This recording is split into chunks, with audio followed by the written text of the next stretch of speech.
There is a complete and utter blackout when it comes to the U.S. mainstream media coverage of the current war in Syria and the destructive relationships between Russia and the United States. As we are speaking, the ceasefire is deteriorating inside of Syria, with more people dying now than before the ceasefire. This is largely in part with Turkey now violating the ceasefire by shelling Syrian Kurdish militia members in northern Aleppo inside of Syria. Turkey's main political enemy is the Kurds. They are violating the ceasefire and sending in missiles from Turkey inside of Syria, attacking the Kurds, which are actually allied with Russia, with the United States, to get rid of ISIS. The United States, perplexingly, I don't know why they do this, but they sell arms to Turkey. Turkey takes those arms and they go after the people fighting ISIS, and then they support the rebels and give the rebels money and those arms. The United States, through their proxy Turkey,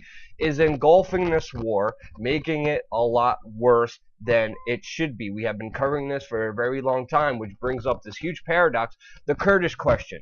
What the hell was going on with the Kurds, with Russia and the United States backing them, but with Turkey attacking them at the same time? It makes no sense geopolitically, but this is happening. It's violating the ceasefire and expanding the tensions between all the world powers. We have Turkey now with a desperate move, allying with Ukraine. They have a mutual enemy, and that, of course, is Russia.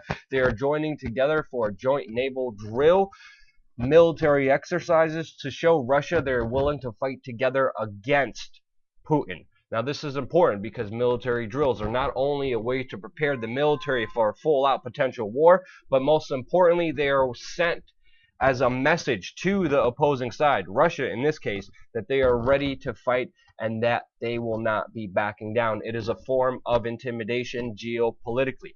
Russia has been making significant gains inside of Syria, so much that the Islamic State is threatening attacks inside of Russia against Putin, because Putin is making significant gains in Syria, utterly destroying ISIS, which makes many world leaders and experts say, wait, if it wasn't for Russia, ISIS would have complete and utter control of Syria right now.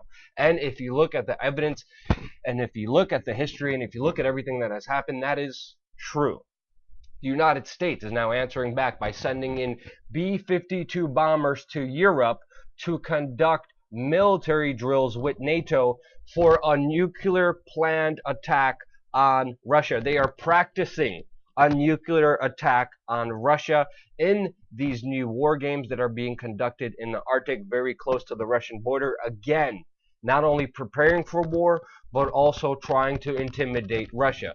Russia is not intimidated in any way, shape, or form. We even have statements from the U.S. military commander in Europe saying, yes, we are ready to fight and defeat Russia. This is a war of words. This is a war of military drills. This is a war of preparedness, of bluffing and intimidation. And Russia, of course, like it always does, holds strong and conducts their own military drills as they are preparing their northern fleet for an amphibious assault training drills in the Arctic. They are also preparing their Russian submarines to create a choke point between Greenland and the United Kingdom, a previous choke point that has been used by them when they were involved in the Cold War with the United States.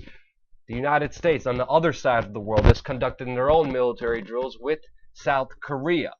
Russia, of course, is condemning these unprecedented attacks because South Korea and the United States are very close to Russia on the other side of the world in this key geopolitical region, and they're using these military drills to show North Korea and Kim Jong-un that they will not back down, that they are ready, again, intimidating. These are all forms of intimidation with the military, with harsh words, and of course Russia is not backing down. They are resupplying their troops inside of Syria. They are revealing new designs for their fighter jets. They are modernizing their military. They are showing new, expensive, high-profile weapons that they have been developing and are now using inside of Syria, as well as preparing their troops on the Ukrainian border, near the Arctic, and of course inside of Syria, which makes many people, including the Business Insider, say, wait, how can the Kremlin even afford this? How can they even invest in so much money? Well, if you look at the United States here wants to spend $583 billion for our new military budgets. And of course, Republicans want to give them more. But if you look at the fact the United States is in $16.3 trillion debt. All of these countries, the Russia, United States, they're spending all of their money that they don't even have on this stupid posturing, on all this intimidation, on all these war games, on bolstering up their military like they don't have firepower to destroy the world entirely 10 times over as it is, and this is getting ridiculous. And as we are speaking, the United States last year alone has dropped 23,000 bombs alone, mainly inside of Syria, mainly inside of Iraq to fight the Islamic State. There is no end to this war. There is no end to this huge conflict that's happening between Russia and the United States. It's not as severe as it was before, but the situation is not good since we are spending all of our money dividing and conquering people, not even focusing on the real issues. They're talking about all this other ridiculous crap on the mainstream media, not even talking about the real situation inside of Syria that are so important globally. But you will only get this news here. Subscribe. Share this video with your friends because they're not getting this information anywhere on the mainstream media. Subscribe to this YouTube channel. We're going to have a lot more important geopolitical foreign policy news here on youtube.com/we are change.